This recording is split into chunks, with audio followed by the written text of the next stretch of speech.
अहिले हामी भर्खरै हामी पाँचपोखरी महादेवको दर्शन गऱ्यौँ र साथमा यहाँ जो हुनुहुन्छ जो चाहिँ उहाँ चाहिँ लजिङ फुडिङको व्यवस्था साथमा यहाँनिरको हाइकिङ ट्रेकिङको लागि गाइडको पनि व्यवस्था उहाँले सुपथ मूल्यमा गराइदिनु हुँदो रहेछ। उहाँसँग यहाँको विशेषताको बारेमा अलिकति बुझाउनु त है त, के रहेछ त यहाँको वास्तविकता, यहाँनिरको अस्तित्व, यहाँनिरको किंवदन्ती, यहाँनिरको प्राचीन कालबाट चाहिँ के चलेको रहेछ अलिकति कहानी बताइदिनु। हाम्रो जुजु बाजा पहिला सिकाएर खेल्दा आउँदाखेरि यता भगवानको पार्वती हो नि, पार्वतीको जहान यहीँ यो धान रोप्दै थियो अरे। अनि यहाँ सबै यो भित्र लुकेको अरे। हजुर।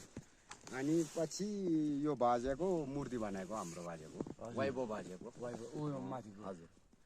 तपाईँ पनि वाइबै हुनुहुन्छ? म पनि वाइबै हो, हाम्रो खानदान वाइबै हो। ए हजुरकै खानदानले चाहिँ बनाएको त्यो पाएको पनि हाम्रो खानदानले हो। अब दर्शक श्रोता महानुभावहरूलाई चाहिँ म देखाउन चाहन्छु जहाँ चाहिँ पार्वती लगायत गणेशजी, कार्तिकेय, उहाँको नन्दी भिरङ्गी, शिवजीको नन्दी भिरङ्गी सबैजनाले चाहिँ यहाँनिर चाहिँ धान रोप्ने गर्नुहुन्थ्यो रे हिजोको दिनमा। र यो धान रोपिरहेको क्रममा माथिबाट चाहिँ हाम्रो को बाजे भन्नुभयो?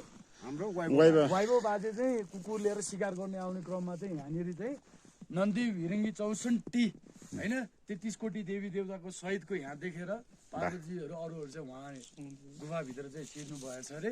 धान रोपाइ यहाँनिर चाहिँ अब मृगहरू चाहिँ कति तल भागे होला, अब त्यही अब नन्दी भिरङ्गीहरू। अनि त्यही चिज चाहिँ दायाँ बायाँ अवलोकन गर्नलाई कहीँ न कहीँ कतै न कतै चाहिँ त्यो माथि विराजमान भइरहेको चाहिँ नन्दी महाराज जस्तो लागिरहेछ क्या।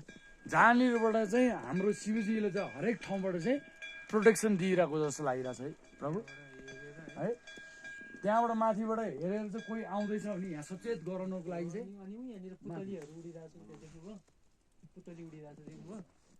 पुतली होइन चराहरू